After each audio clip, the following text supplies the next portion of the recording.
죽을 수밖에 없는 우리 인간의 생명이시며 빛 되시는 거룩하신 우리들의 하나님 아버지, 저희에게 복된 안식을 허락하시고 온 마음과 정성 다해 하나님께 예배할 수 있도록 인도하심에 감사드립니다. 인자하신 하나님 아버지, 이 시간 저희 죄를 하나님께 고백하오니 저희의 죄와 잘못을 용서하여 주시고 주님의 보혈로 씻어 주시옵소서. 그리하여 저희들이 예수님을 믿는 성도로서 본분을 다할 수 있는 믿음을 허락하여 주시옵소서. 전능하신 하나님 아버지, 이 시간 예배드리는 모든 성도들에게 함께 하셔서 믿음이 연약한 심령들에게는 강하고 담대한 믿음을 허락하시고 말씀에 갈급하고 굶주린 심령들에게는 말씀의 충만을 허락하여 주시옵소서. 여러 가지 문제들로 세상에 시달리고 고민과 근심에 빠진 성도들이 있사오니 그들의 무거운 짐을 주님 앞에 내려놓는 귀한 안식을 되도록 허락하여 주시옵소서.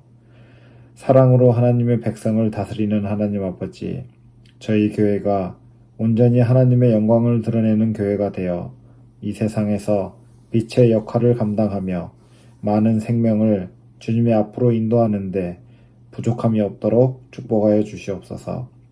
이 시간 말씀을 전하는 송년호 목사님 위에 함께 하셔서 성령 충만한 예배 시간 되길 간절히 바라오며 우리를 죄에서 구원하신 예수 그리스도의 이름으로 간절히 기도합니다.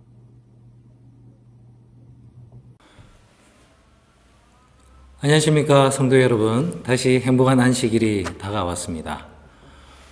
여러분 가운데서 자녀분들 가운데 이미 다 장성하여 결혼을 해서 출가를 하신 분들이 계실 것입니다. 그분들 특별히 그때의 기억을 한번 되돌리면서 오늘 말씀을 들어보시면 좋겠습니다. 자, 여러분께서 다시 그때 결혼식 준비하던 때를 한번 생각을 해보시고 결혼식 날 당일도 한번 생각을 한번 해보도록 하겠습니다. 자녀들이 이제 연애를 해서 결혼을 하겠습니다 라고 배우자를 데려오고 이제 허락을 했습니다. 이제 결혼식을 준비를 하겠지요. 근데 요즘은 대부분 이제 자녀분들이 자기들끼리 의논을 해서 어디서 결혼을 하면 좋겠고 한 몇 명 정도를 데려오면 좋겠고 또 피로연은 어떻게 했으면 좋겠다 이렇게 서로 의논을 다 합니다.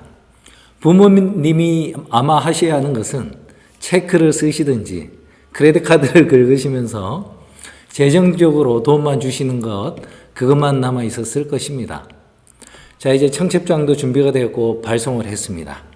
이제 부모님 앞으로 나온 청첩장은 부모님 친구들 또 교우님들 가운데 이제 좀 친하신 분들에게 이제 나눠주고 이날 꼭 우리 아들 또는 우리 딸이 결혼하는 날이니까 와서 축하해 주십시오라고 여러분이 초대를 하였습니다. 자, 이제 여러분은 막대한 돈을 지불을 했습니다. 예식장을 빌리는데 돈을 지불했고 식수 인원당 얼마씩 굉장히 비싼 돈을 지급을 해서 이제 피로연 모든 가격까지 다 이미 다 지불이 되었습니다. 당일이 되었습니다. 30분이 지났습니다. 30분 전입니다. 사람들이 좀 안 와요. 이상하죠? 자, 이제 신부는 신부 대기실에 있고 신랑과 이제 신랑의 부모님 되시는 여러분이 예식장 앞에서 손님들을 환영하기 위해서 기다리고 있는데 15분 전이 되었습니다. 그런데도 사람들이 아무도 안 오는 거예요. 가족들 외에는 아무도 없는 것입니다. 이상하다 해가지고 여러분이 오기로 한 친구들에게 일단 내 친구들, 이 성도님들의 친구들에게 전화를 합니다. 김 장로, 무슨 장로, 무슨 집사, 목사님 왜 안 오십니까? 했더니 이분들이 아이고 오늘 내가 골프 치는 날인데 내가 깜빡했지 뭐예요. 내가 골프가 선약이라서 왔습니다. 또 한 사람은 아이고 내가 오늘 집을 한번 어디 나온 데가 좋은 데가 있어서 한번 보기로 했는데 내가 이 부동산 업자랑 만남이 있다고. 또 어떤 사람은 내가 어디서 온 친구랑 지금 식사를 하게 됐다고. 이런저런 이유로 못 온다고 하는 것입니다. 여러분, 한 명도 안 왔어요. 예식장이 텅 비었습니다. 이미 이 하객들이 먹을 박박까지 다 계산을 했는데 하객들이 안 오는 거예요. 손님들이 없는 것입니다. 그때 이 결혼식을 다 준비하고 또 정말 하나밖에 없는 내 아들, 내 딸이 많은 사람들의 이 사랑과 축복 가운데서 새로운 이제 새 생애를 시작하기를 바랬던 부모님의 마음에서 오겠다고 해놓고 잔치에 오지 아니한 이 하객들에 대해서 어떤 마음이 드시겠습니까? 제가 그 입장이 안 되어서 잘은 모르겠지만 아마 첫 번째는 대실망감이었다가 두 번째는 그 실망감이 분노로 변하지 않겠습니까? 아버지의 마음이니까요. 오늘 그런 정말 어처구니 없는 배신을 당하신 그 상실에 빠진 또 아들을 위한 그 사랑하는 마음에서 더욱더 마음이 상심이 큰 아버지의 마음으로 오늘 성경 본문을 한번 읽어보도록 하겠습니다. 오늘 본문의 말씀은 마태복음 22장 1절로 7절과 그 뒷부분에 있는 말씀인데 일단 1절 7절 한번 읽어보겠습니다. 예수께서 다시 비유로 대답하여 가라사대 천국은 마치 자기 아들을 위하여 혼인잔치를 베푼 어떤 임금과 같으니 그 종들을 보내어 그 청한 사람들을 혼인잔치에 오라 하였더니 오기 싫어하거늘 다시 다른 종들을 보내며 가로되 청한 사람들에게 이르기를 내가 오찬 준비하되 나의 소와 살찐 짐승을 잡고 모든 것을 갖추었으니 혼인잔치에 오소서 하라 하였더니 저희가 돌아보지도 않고 하나는 자기 밭으로 하나는 자기 상업차로 가고 그 남은 자들은 종들을 잡아 능욕하고 죽이니 임금이 노하여 군대를 보내어 그 살인한 자들을 진멸하고 그 동네를 불사르고. 여러분 아시다시피 이 이야기의 첫 번째 대상은 이스라엘 민족을 향한 것이었습니다. 예수님의 구원의 혼인잔치에 구원의 장으로 그들을 초청하셨지만 이스라엘 백성들은 예수님께로 나오지 않았습니다. 이미 지난주에 제가 말씀드렸던 두 아들의 비유에서 첫 번째 아들, 제가 일하러 가겠습니다 해놓고 안 간 첫 번째 아들, 그 다음에 이 주인에게 이 땅을 세로 받아가지고 이 세를 드려야 하는 농부들인데 주인이 세를 받기 위해서 보낸 종들을 죽이고 심지어는 그 상속자까지 죽였던 그 악한 농부들, 그리고 오늘 혼인잔치에 거의 올 것처럼 해놓고는 이런저런 핑계를 대고 결국에는 잔치에 오지 아니한 이 손님들 모두 다 이스라엘 백성들을 가리키고 있고요. 그렇기 때문에 이스라엘 백성들이 하나님께로부터 심판을 받고 보리움을 당할 수밖에 없었다는 것을 계속해서 이야기하고 있는 것입니다. 우리가 이런 얘기는 많이 했으니까요. 이제 그 다음 부분의 이야기를 계속해서 보도록 하겠습니다. 왜냐하면 이 손님들이 안 와도 결혼식은, 이 구속의 계획은 계속해서 이루어져야 하기 때문에 그렇습니다. 계속해서 마태복음 22장 10절로 13절을 읽겠습니다. 종들이 길에 나가 악한 자나 선한 자나 만나는 대로 모두 데려오니 혼인자리에 손이 가득한지라. 임금이 손을 보러 들어올새 거기서 예복을 입지 않은 한 사람을 보고 가로되 친구여 어찌하여 예복을 입지 않고 여기 들어왔느냐 하니 저가 유구무원이거늘. 임금이 사환들에게 말하되 그 수족을 결박하여 바깥 어두움에 내어던지라. 거기서 슬피 울며 이를 갈미 있으리라 하니라. 임금이 이 첫 번째 초대를 받은 사람들이 안 온다고 하자 급하게 종들을 사거리로 길가로 내보내면서 만나는 사람 다 닥치는 대로 데려오라고 했습니다. 그래서 사람들이 가득 차게 됐는데 그 가운데는 선한 사람, 악한 사람 다 섞여 있어요. 그런데 옛날에는요, 임금이나 돈이 많은 사람이 사람들을 초대를 할 때는 혼인 예복을 나눠주는 것이 관례였습니다. 부자들, 옛날에는 옷이 굉장히 비쌌잖아요.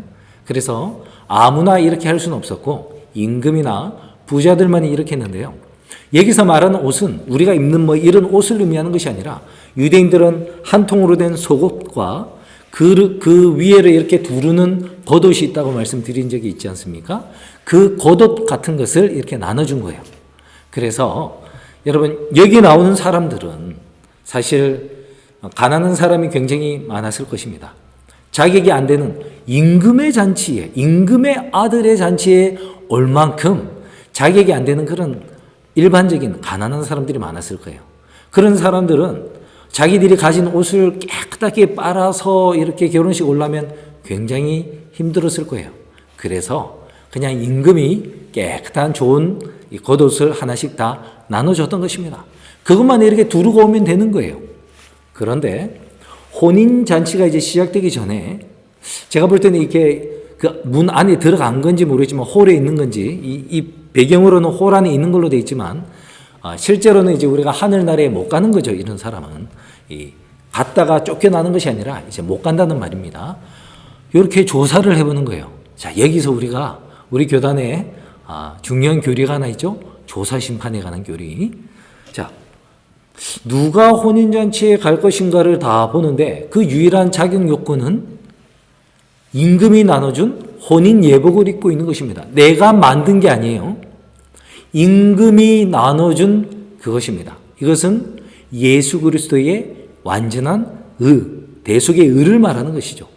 예수님의 의를 입고 내가 왔는가 한 가지만을 바라보는데 그 중에 한 사람이 그 임금이 나눠준 예복, 예수 그리스도의 의의 옷을 입지 않고 있었습니다. 그런데 그 사람의 신분이 누구인가? 내가 잘 아는 친구예요. 임금의 친구예요. 그런데 이 친구가 옷을 입지 않고 온 것입니다. 그래서 그가 내쫓김을 당했다는 것입니다. 여러분, 예수님께서 첫 번째 이야기,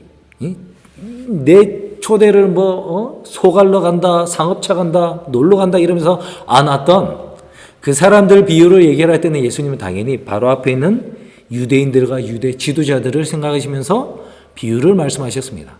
그렇다면 뒤에 혼인 예복을 입지 않고 와 있는 이 친구는 누구를 생각하시면서 이 비유를 말씀하셨을까요? 그거는 바로 저와 여러분입니다. 유대인들이 실패를 하고 나서 유대인들의 자리를 대신하기 위하여 길과 산울가와 사거리에서 닥치는 대로 오고 싶은 사람들 다 데려왔는데 거기에 바로 저와 여러분이 있었던 것입니다. 정말 유교와 불교와 이 토테미즘 미신에 쩌들어 살던 대한민국의 저 한반도의 끄트머리에 살던 암흑 가운데 있던 우리, 잠시 이 천주교 기독교가 전파됐을 때 그거를 막 박해하고 거절하고 죽이던 그 민족 사람들에게도 계속해서 초청이 왔습니다. 혼인잔치에 와라. 그래서 저와 여러분이 그 음성을 듣고 지금 이 대기실에 잠시 앉아 있는 거 아니겠습니까? 바로 저와 여러분입니다. 예수님께서는 저와 여러분을 바라보면서 이 교훈을 꼭 주시고 싶어 했던 것입니다. 자, 오늘 저희가 잠시 이스라엘에 있는 그 혼인 예식에 관해서 간단히 좀 설명을 드리겠습니다. 제가 아마 이 혼인 예식에 대한 본문을 오늘 제가 처음 하는 것 같아요. 그리고 이제 앞으로 열처녀에 비유하고 나올 때 잠시 다시 한번 나오겠습니다만, 우리가 이스라엘의 혼인의 풍습을 안다면 사복음서에 나오는 많은 예수님의 말씀들이 아주 잘 이해가 되게 되어 있습니다. 그때는 이렇게 혼인을 합니다. 아버지가 아들의 배우자를 선택을 해요. 아브라함이 선택을 했던 적이 있죠. 그런 식으로 동방의 문화는 아버지가 선택을 합니다. 그리고 이제 아들이 그 선택받은 여인에게 갑니다. 그리고 프로포즈를 해요. 프로포즈를 하기 전에 그 장인 되실 분에게 지참금을 드려야 합니다. 이거는 돈을 주고 사람을 산다는 것이 아니라 내가 이 정도의 경제적인 능력이 있기 때문에 당신의 따님을 굶지 않게 할 것입니다. 라는 성실성을 증명하는 표예요. 그래서 아버지가 이제 마음에 들면 이제 딸에게 이제 프로포즈를 하는데, 프로포즈하는 방법이 포도주를 한 잔 권하는 것입니다. 그리고 당연히 이 청혼을 받아들이는 뜻은 그 포도주를 마시는 거예요. 만약에 이 아가씨가 나의 건네준 포도주를 마신다 하면 저도 당신과 결혼하겠습니다. 라는 그런 승낙의 의미가 되는 것입니다. 그러면은 여러분, 결혼식이 곧바로 있는 게 아니에요. 한참 있다가 있습니다. 아들은 이 여인의 마음을 확인한 다음에 이제 다시 아버지 집으로 돌아옵니다.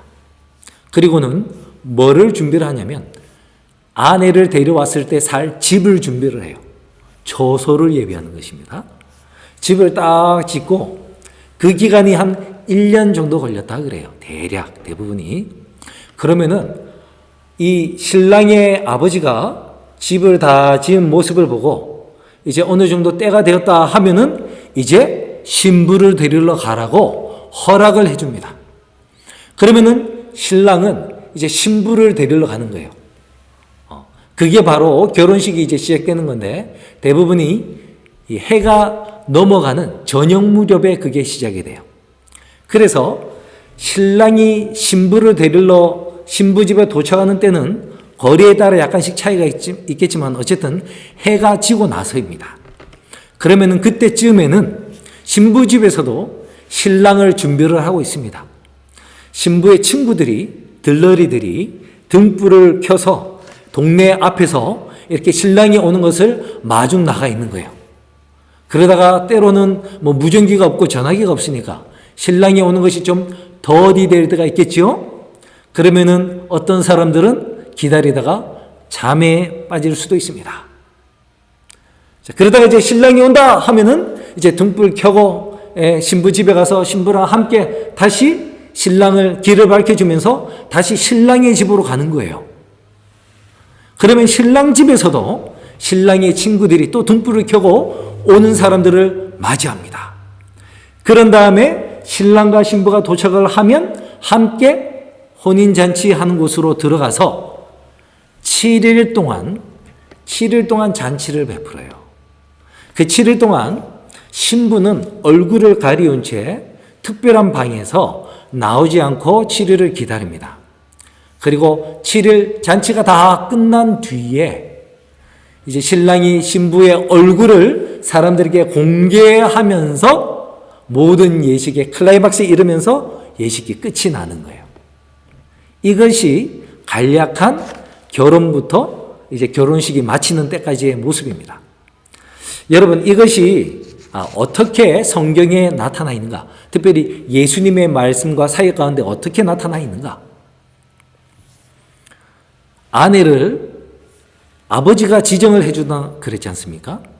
예수님께서 내게 오는 자를, 아버지께서 내게 보내신 자를 한 명도 잃어버리지 아니하는 것이 나의 뜻이다, 이런 얘기를 하신 적이 있어요. 그래서 예수님께서 아버지가 내게 주신 자들, 아버지가 내게 보내신 너희들이라고 말씀을 할 때에 그것이 바로 하나님께서 예수님에게 이 교회를 매칭해 주신 것이다 라는 표현입니다. 그리고 예수님께서 프로포즈를 해요. 교회, 이 하나님의 백성에게 프로포즈를 하는데 이 교회를 대표하던 12 사도들에게 마지막 만찬에 뭐를 권하시던가요? 이것을 마시라. 내 피니 언약의 피다. 라고 하시면서 유월절 포도주를 권하지 않으시던가요? 그것이 바로 예수님이 이 교회를 향한 프로포즈였습니다. 그리고 제자들은 어떻게 했습니까? 그 피를, 언약의 피를, 포도주를 마셨어요. 마심으로 영적으로 예수님과 결혼했다는 의미가 되는 것입니다. 자, 이제 허락이 됐으니까 이제 뭐 하는 것입니까? 아들은 다시 아버지 집으로 가야 돼요. 요한복음 14장 1절 3절이 그 말씀이에요. 너희는 마음에 근심하지 말라는 것입니다. 내가 아버지 집에 가서 너희를 위하여 뭐를 예비하노니? 처소를 예비하러 가노니. 처소를 예비하면 내가 다시 너희에게로 와서 너희를 나 있는 곳에 있게 하겠다는 말씀이 바로 결혼식의 용어인 것입니다. 그렇게 예수님이 하늘로 간 거예요. 처소를 예비하러 가신 것입니다. 그런데 예수님이 이제 우리를 다시 데리러 올, 신랑이 신부를 데리러 올 그 날과 그 시는 알아요, 몰라요? 아들도 모르고 누구만 안다? 오직 아버지만 안다는 말씀이, 이것도 바로 예수님께서 뭔가 열등해서 아버지 하나님보다 낮아서 뭔가를 모른다는 것이 아니라 예수님께서는 지금 계속해서 결혼식 용어를 사용하고 있기 때문에 아들인 나, 신랑인 나는 신부를 데리러 가는 그 날을 모른다라고 말씀을 하고 있는 것입니다. 그러다가 모든 것이 다 준비가 되면 아버지 하나님께서 이제 때가 되었습니다 라고 하면 이제 우리를 데리러 오는 거예요. 그렇죠?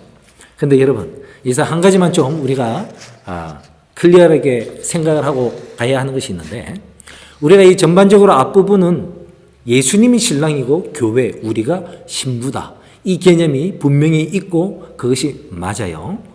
그런데 이 뒷부분으로 가면, 이 결혼식 내용의 뒷부분으로 가면 이게 조금 내용이 바뀝니다.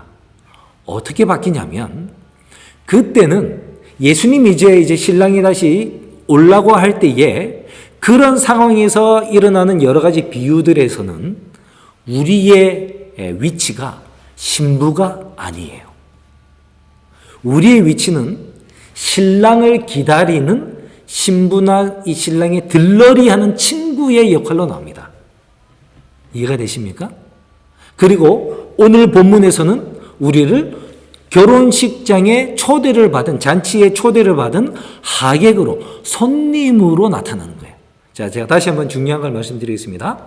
자, 신랑이 이제 예수님이 하늘에 가시고 나서는 그 다음부터 이어지는 내용에서는 우리가 신부가 아니라 신부를 등불을 들고 기다리고 있는 이 친구들 또는 혼인잔치에 초청을 받은 손님들로 비유로 나타난다는 것입니다. 그렇다면 우리가 원래 신부였는데 그럼 신부는 누구입니까? 요한계시록에 분명하게 얘기를 하고 있습니다. 제가 읽어드리겠습니다. 요한계시록 21장 9절로 10절.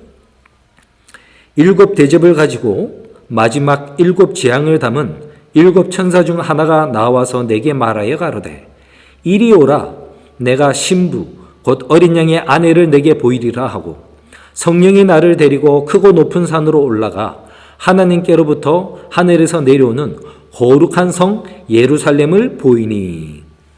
예, 여기 분명히 어린 양의 신부가 뭐라고 나와 있습니까? 새 예루살렘이라고 나와 있습니다.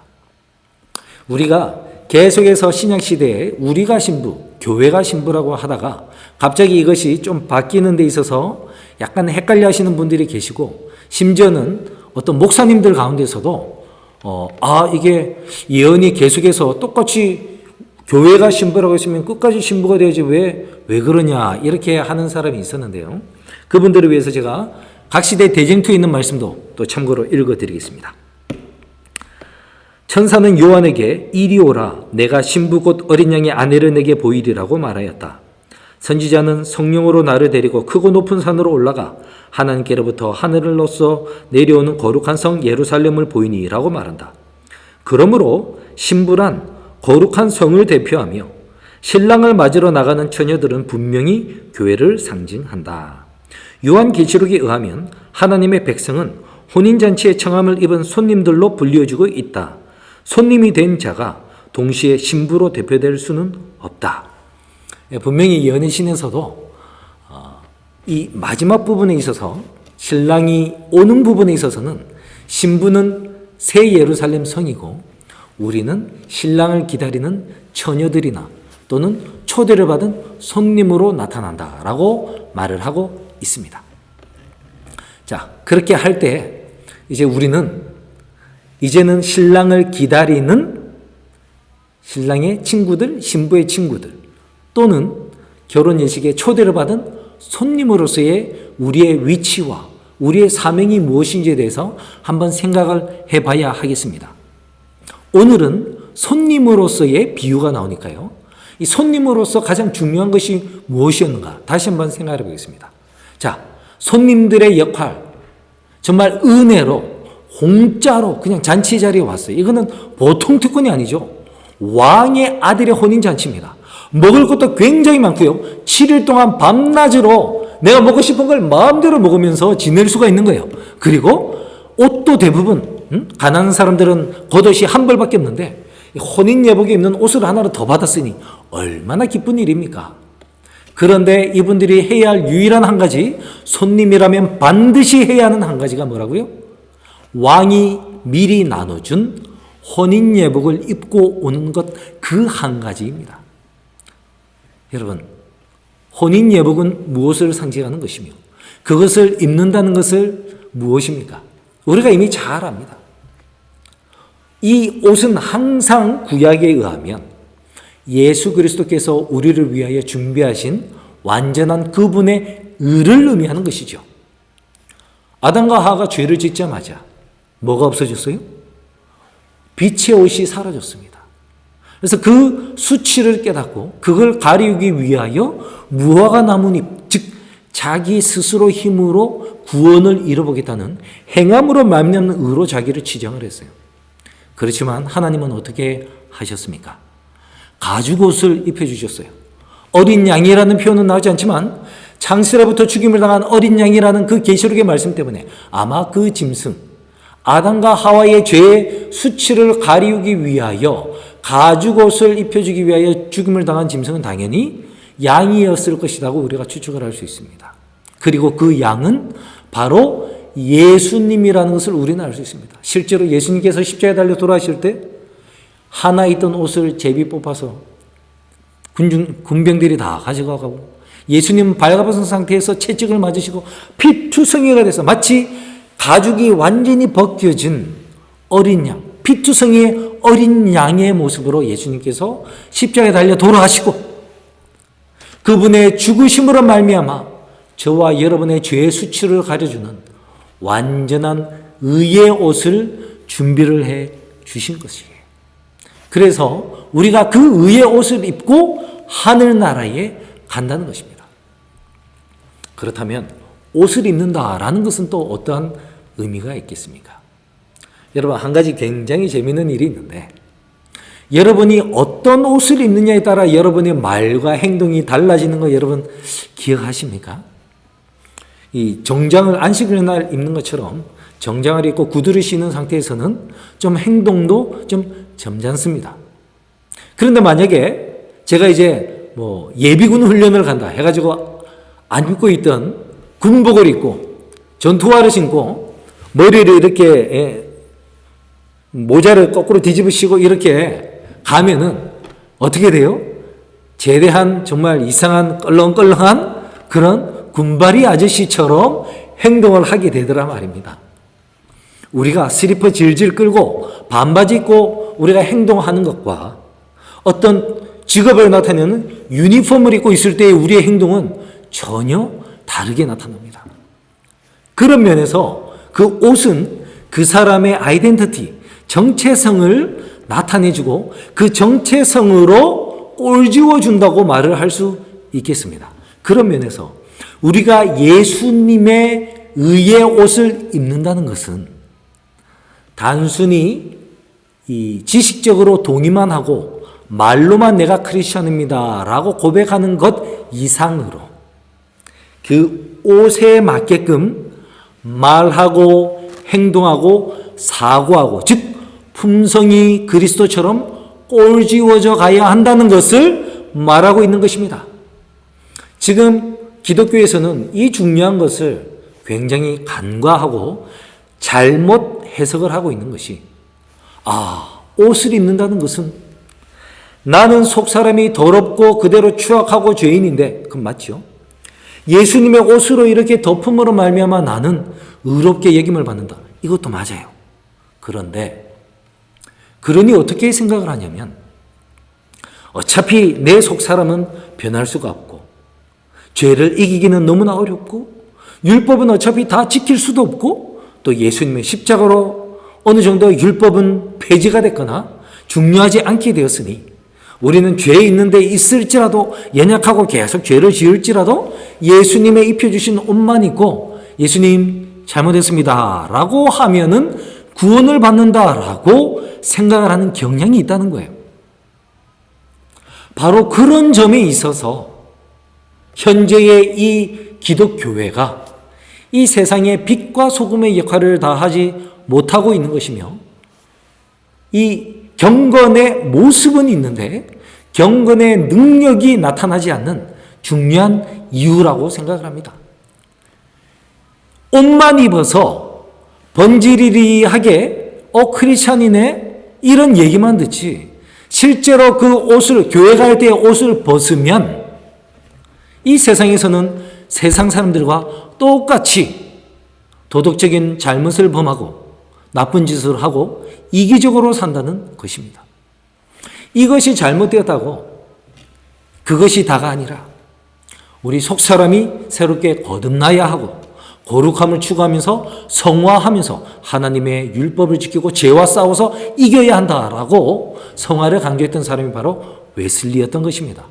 그래서 이미 기독교 안에서는 칭의와 성화라는 두 가지 이 교류를 통해서 밸런스를 잘 맞출 수 있도록 준비가 다 되어 있습니다만, 여전히 심지어는 제7안식일 예수 재림교회 안에서도 어떤 사람은 그런 율법 그런 거 다 지킬 필요 없어, 어느 정도만 지키고 뭐 이런 거는 이렇게 해도 돼, 내 생각에는 이렇게 좀 너무 리버럴하게 가시는 분도 있고, 또 어떤 분은 완전히 뭐 안식일과 철저하게 뭐 이런 거 채식과 이런 거 안 하면 구원을 못 받는다고 너무 또 율법주의적으로 나아가시는 그런 분들이 있습니다. 그 두 분 다, 그런 두 부류의 사람 다 예수님의 옷을 제대로 입고 있는 것이 아닌 거예요. 한 사람은 껍데기만, 리버럴한 사람들은 옷 껍데기만 입고 속사람이 변화되지 아니한 죄를 계속 짓고 이기려고 하지도 않고 하는 율법을 사랑하지도 않는 그런 사람이고, 한쪽 사람은 자기가 아무리 안식일을 잘 지키고 11조를 많이 내고 경건한 삶을 살라고 하고 기도를 하고 교회 생활을 해도 그것이 나로 하여금 하늘에 데려갈 수 있게 하는 결혼 예복이 절대 될 수 없음에도 불구하고 어느 정도 그것에 포커스를 맞추면서 내가 이 정도 했으니 남들보다는 좀 더 믿음이 있고 하늘을 갈만 하겠지라고 생각하는 사람이 있다면 그분도 잘못된 혼인 예복을 안 입고 있는 거죠. 잘못된 것이 아니라 안 입고 있는 거예요. 예수님의 옷을. 자, 그런데 여러분, 제가 또 하나 강조를 하고 싶은 것은 이 사람이 누구였는가라는 것입니다. 비유에서 임금은 그를 친구여라고 불렀다는 것이에요. 여러분, 무신론자나 진화론을 주장하는 사람이나 다른 종교를 믿는 사람들이 아니에요. 누구라고요? 내가 예수님이 친구여라고 부르는 그런 사람입니다. 여러분, 이 사람이 누구겠습니까? 3대째, 4대째 재림신앙을 하고 삼육학교로 나오고 교회에서 집사나 장로로 안수를 받고 정말 무슨 교회 무슨 부서장으로 열심히 앞에서 말도 정말 은혜롭게 잘하던 그런 사람. 해외 선교도 잘 가고 봉사도 잘하고 그러던 사람. 교회 건축할 때 헌금도 많이 냈던 사람. 그럴지라도 그런 사람 가운데서 천국의 바로 문 앞에서 친구여, 네가 왜 옷을 입지 아니하였느냐? 왜 하필이면 네가 옷을 입지 아니하였느냐라는 안타까운 임금의 음성을 듣게 될 사람이 다른 사람이 아닌 바로 우리라는 것입니다. 예수님께서 이 비유를 말씀하실 때 바로 저와 여러분 미래에 존재할 제7의 안식일 예수 재림교인을 염두에 두고 말씀하고 있는 거예요. 다른 장관의 교회에서 신앙 열심히 잘하시고 천주교단에서 신앙 잘하시다가 끝에 가서 개혁하셔서 재림교인에 와서 열심히 신앙을 뜨게 하시다가 또 그런 분들 가운데서라도 예수님께서 아니 네가 그렇게 어렵게 결심해서 신앙을 개혁하고 너의 교회 교우들의 따가운 눈초리와 이단 소리를 들으면서도 네가 그 재림교회 진리교회 갔는데 왜 네가 아직도 내가 나눠준 예복을 입지 않고 여기 있느냐라는 안타까운 임금의 소리를 들을 수 있다는 것입니다. 여러분 실제로 예수님의 친구라는 호칭을 들으면서도 예수님의 품성의 옷을 입지 못하여 바로 구원을 받을 문턱까지 갔지만 결국에는 그 문에 들어가지 못했던 사람이 대표적인 사람이 있습니다. 그게 누구였습니까? 제가 성경을 읽어드리겠습니다. 마태복음 26장 48절로 50절에 있는 말씀을 보겠습니다.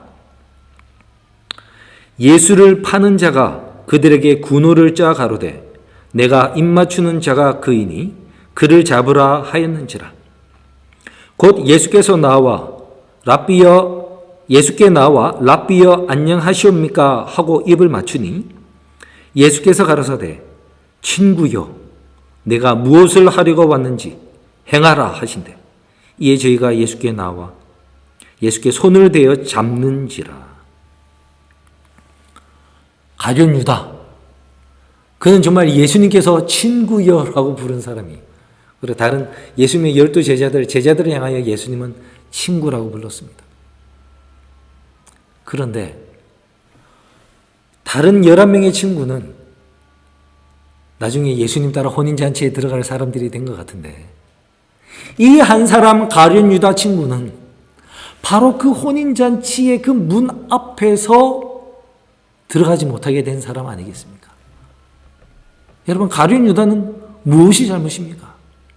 그는 다른 사람 볼 때 가장 예수님의 제자가 되기에 합당한 사람처럼 보였다고 그래요. 똑똑하고 셈이 빠르고 또 워낙 이제 이 사람이 가식적인 사람인지라 겉으로 이제 이게 하도 이제 관리를 잘해서 심지어 제자들도 유다가 예수님을 판다는 것을 전혀 눈치채지 못하였습니다. 그 정도로 유다는 철저하게 예수님의 제자인 것처럼 행세를 했지요. 그리고 어느 순간에는 정말 그도 예수님을 사랑했고 예수님의 나라를 위하여 헌신하였습니다. 그런데 문제가 무엇이었습니까? 전적으로 깨어지지 않았어요. 자기가 잘났다는 자아가 남아 있었습니다. 그의 계획, 이렇게 능력 많은 예수가 이 세상의 왕이 되면 나는 이 세상에서 부귀영화를 누릴 것이다 라는 그의 세속적인 욕망을 그는 결코 포기하려고 하지 않은 것입니다. 그래서 예수님께서 제자들의 발을 씻겨줄 때 우리 중에 누가 더 크냐? 내가 더 크다! 라고 떠들던 다른 제자들의 그 교만과 자아는 정말 발톱 아래에 있던 떼꾸죽물이 다 사라지는 것처럼 예수님의 사랑과 겸손과 겸허의 모분에 씻겨져서 사라졌는데 이 한 사람 이 가룟 유다만이 그 자아가 녹지 아니하고 반석 위에 끼어지지 아니하고 이렇게 비천한 일을 하는 사람은 정말 왕이 될 자격이 없고 되어서도 안 된다 라고 하면서 제사장들에게 예수님을 팔아버린 것입니다. 다 같이 예수님의 사랑의 옷을 입고 비록 서서히 다들 천천히 변하는 됐지만 결국에는 11명의 제자는 그 옷에 맞게끔 자기의 생각과 사상과 품성을 그 옷이 가리키는 그 품성으로 예수 그리스도를 닮은 품성으로 변화시켰지만 그렇게 변화되도록 성령께 자기 자신을 복종시켰는데 이 한 사람은 가룟 유다는 그것을 하지 아니하는 것입니다. 그리하여 천국의 문 앞에서 어린 양의 혼인잔치에 들어가기 바로 직전에 그는 어두운 곳, 바깥 어두운 데 가서 슬피 이를 갈게 된 것입니다. 여러분, 아주 친한 친구들 계시지요? 저도 친구가 있습니다.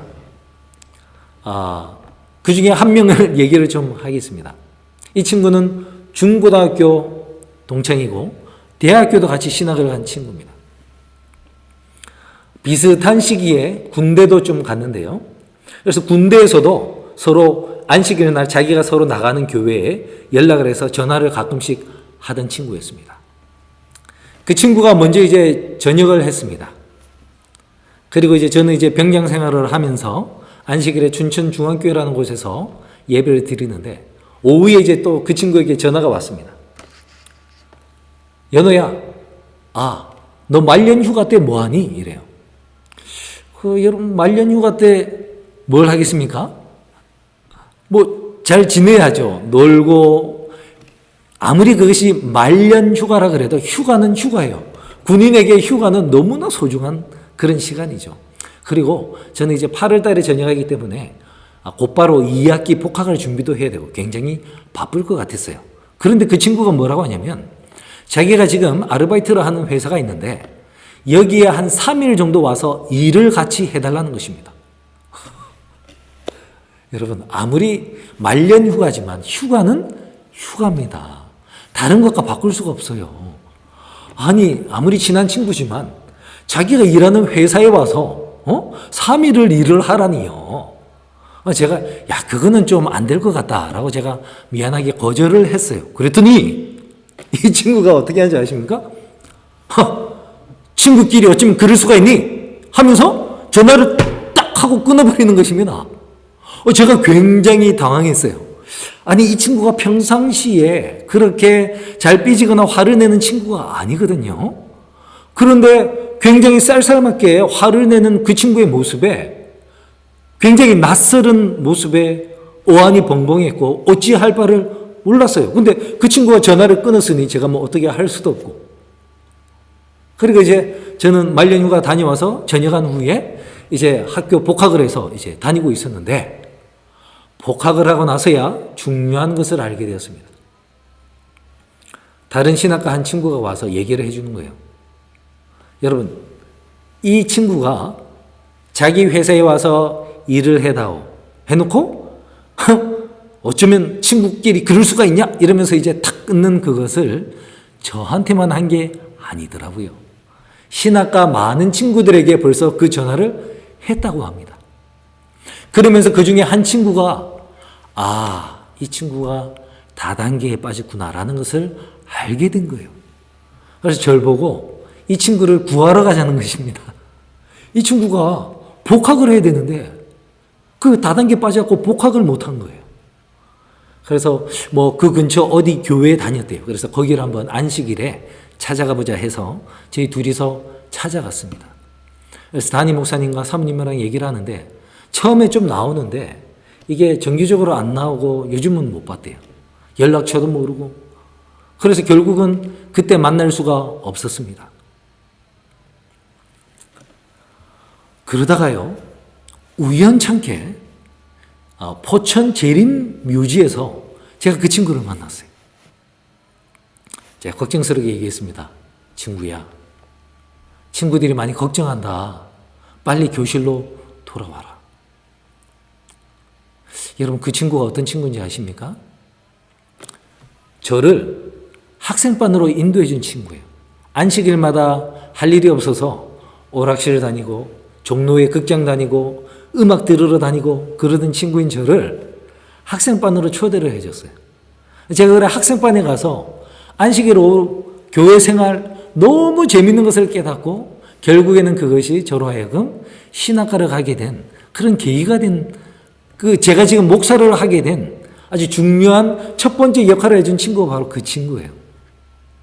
이 친구는요, 중학교 1학년 때부터 자기가 목사님을 한다고 얘기했던 친구입니다. 저는 제가 목사가 될지 아무도 상상을 하지 못했을 거예요. 우리 친구들이.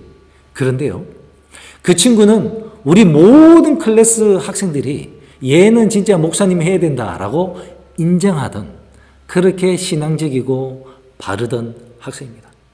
공부도 제일 잘했어요. 클래스에서도 제일 잘했고요.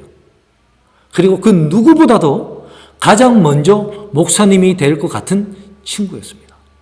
그런데 그 친구가 신학과 교실에 있지 아니하고 좀 경제적으로 좀 안 좋으신 부모님을 좀 도와드리겠다고 복학하기 그 몇 달 동안에 잠시 아르바이트를 한다고 하다가 다단계에 빠졌어.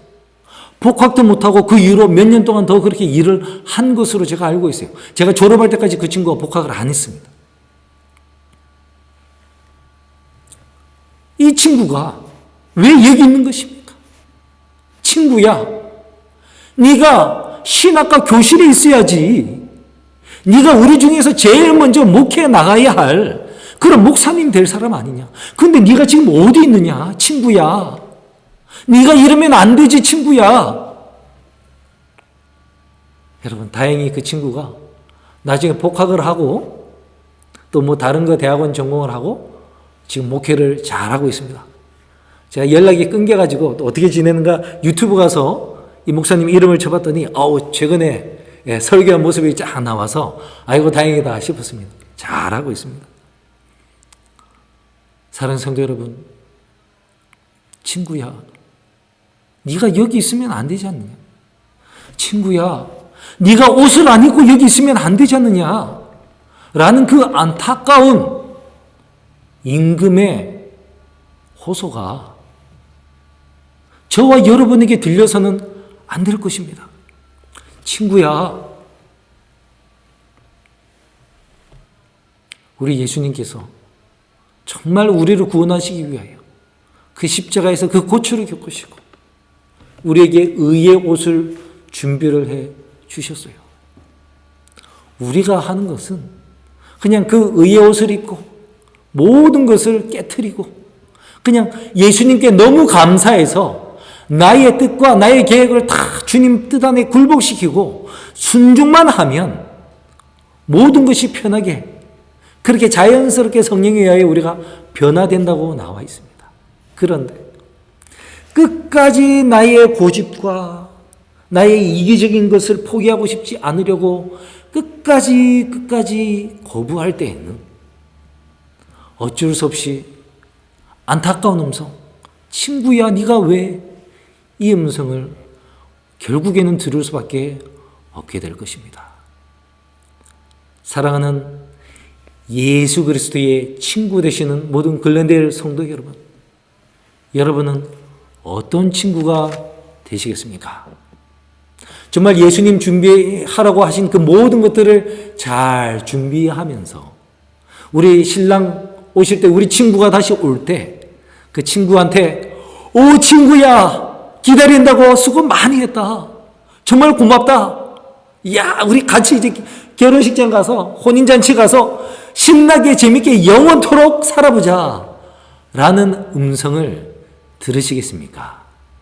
아니면 여기 오늘 나온 이 친구야 네가 왜 혼인 예복을 입지 아니하였느냐라는 그런 안타까운 책망의 음성을 듣는 친구가 되시고 싶으십니까? 우리 모두는 예수님을 따라서 혼인잔치에 들어가는 그런 친구들이 되어야 하겠습니다. 그런데 이 친구가 유구무원이라고 했습니다. 왜 유구무원이었는가? 다 아니까요.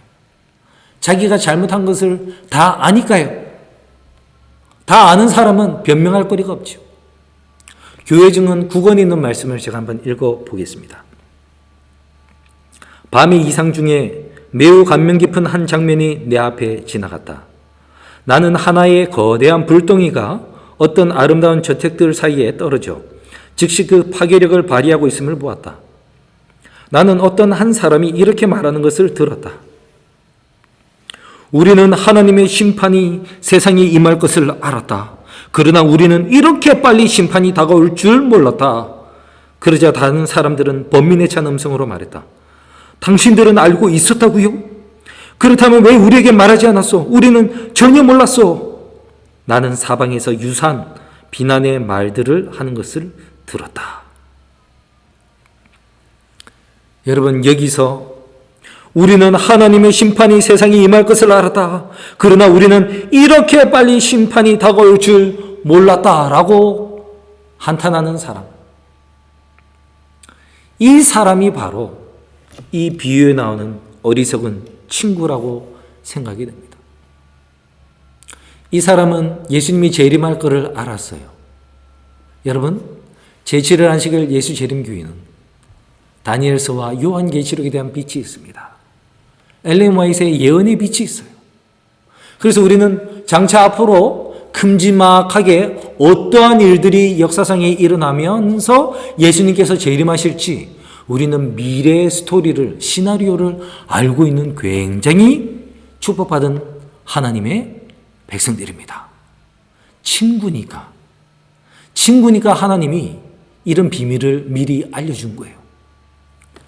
이런 것을 알고서도 제대로 준비하지 못하고 있었으니 얼마나 안타깝습니까? 그 옆에 있던 몰랐던 사람들, 무신론자나 진화론자를 믿는 사람이나 다른 종교를 믿는 사람들은 그렇다 해도 정말 이 모든 현대 진리를 다 알고 각시대 대쟁투를 다 읽어봤고 요한계시록 세미나를 다 들어봤던 우리가 알고서도 준비하지 않는다면, 그래서 천국에 들어가지 못한다면 여러분, 이 얼마나 안타까운 일이 되겠습니까? 말씀, 우리가 기억하는 그 말씀이 우리를 변화시켜 주실 것입니다. 기도와 말씀으로 우리가 거룩하게 되기 때문입니다. 사랑하는 성도 여러분, 예수 그리스도의 친구 여러분, 여러분은 어떤 친구가 되시겠습니까? 아무쪼록 우리 모두 다 혼인잔치에 들어가는 그런 행복한 친구들이 되시기를 간절히 소망하면서 오늘 말씀을 줄입니다. 감사합니다.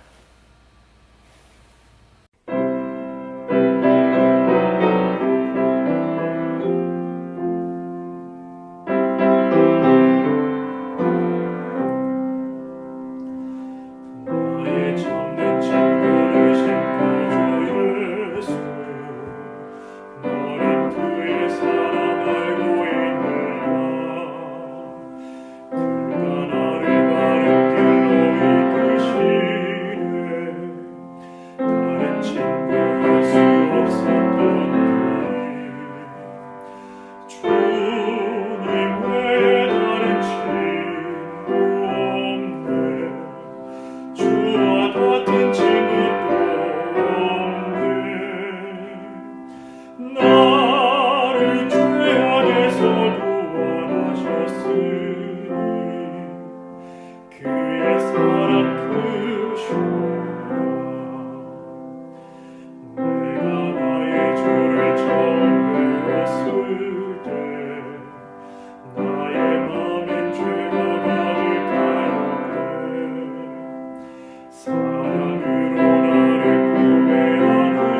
기도하겠습니다.